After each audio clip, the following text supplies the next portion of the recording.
ભાજપના 25 સાંસદો 156 ધારાસભ્યો કોઈના પેટનું પાણી હાલતું નથી એટલે કે એકદમ નિંભર અને નિર્લજ્જ બની ચૂક્યા છે।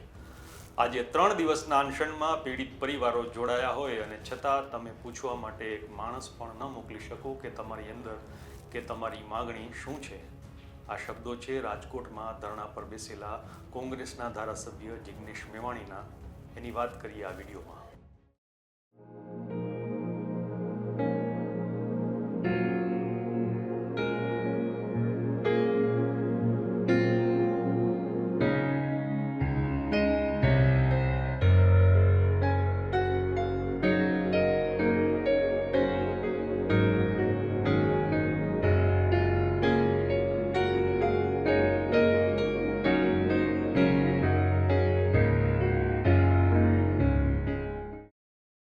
નમસ્કાર, વાઇબ્સ ઓફ ઇન્ડિયામાં આપનું સ્વાગત છે। વાત છે રાજકોટના હત્યાકાંડ એવા અગ્નિકાંડની, જેમાં બાળકો સહિત 27 નિર્દોષ બાળકો બળીને ભડથું થઈ ગયા હતા।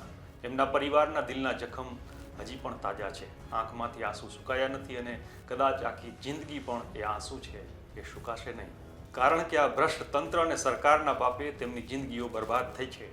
આ પરિવારોને એવી બીક છે કે એમને ન્યાય નહીં મળે, કારણ કે તપાસની શરૂઆતમાં જ પહેલાં જેમ બન્યું છે એ રીતે નાની નાની માછલીઓને પકડીને સંતોષ માની લેવાની મેલી મુરાદ હતી, પણ લોકોનો રોષ છે એ વધતો ગયો એમ તંત્રના જવાબદાર અધિકારીઓના ગળા સુધી કાયદાનો ગાડીઓ છે એ કસાવા લાગ્યો। જોકે હજી પણ ટોચના સરકારી બાબુઓ એટલે કે આ બનાવના સમયે રાજકોટ શહેરના પોલીસ કમિશનર રાજુ ભાર્ગવ હોય કે રાજકોટ મહાનગરપાલિકાના કમિશનર આનંદ પટેલ હોય, માંથી કોઈનો પણ વાળ છે વાંકો થયો નથી। આ મુદ્દે રાજકોટ શહેરના ત્રિકોણબાગ ખાતે ધરણા ચાલી રહ્યા છે। આ ધરણાનો આજે રવિવારે 3જો દિવસ હતો।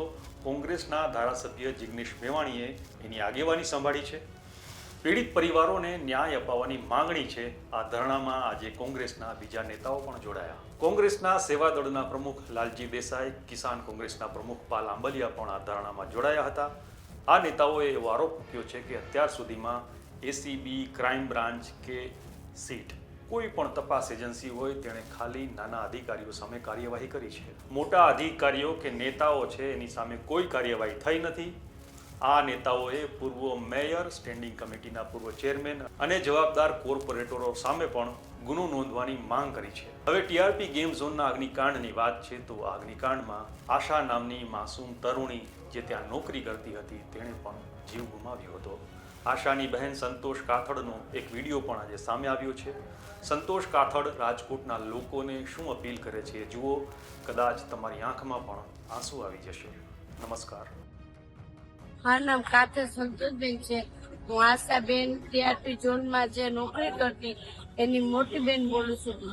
મારી રાજકોટની પબ્લિકથી નમ્ર વિનંતી છે કે તમે આવો અને એક દીકરીની આ વેદના સાંભળો ને તમે એકઠા થઈને અમારી સાથે જોડો, કારણ કે આજ મારી બેન ગઈ છે, કાલ તમારી બેન હોય, તમારો દીકરો હોય, તમારા મમ્મી હોય, તમારા પપ્પા હોય, તો આ વેદના આવી ઘટના ન બને એ માટે તમે અમારી સાથે જોડાવો, અમને ન્યાય અપાવો, અમારા પ્રશ્નોના જવાબ આપે એ માટે તમે અમારી સાથે જોડાવો, એટલી મારી નમ્ર વિનંતી છે રાજકોટની પબ્લિકને। આ દીકરીની વેદના બોલે છે, તમે આને સાંભળો। તમે કોઈને સાંભળો કે ના સાંભળો, પણ આ દીકરીની એક વેદના એટલી તમે સાંભળી લેજો, મારી નમ્ર વિનંતી।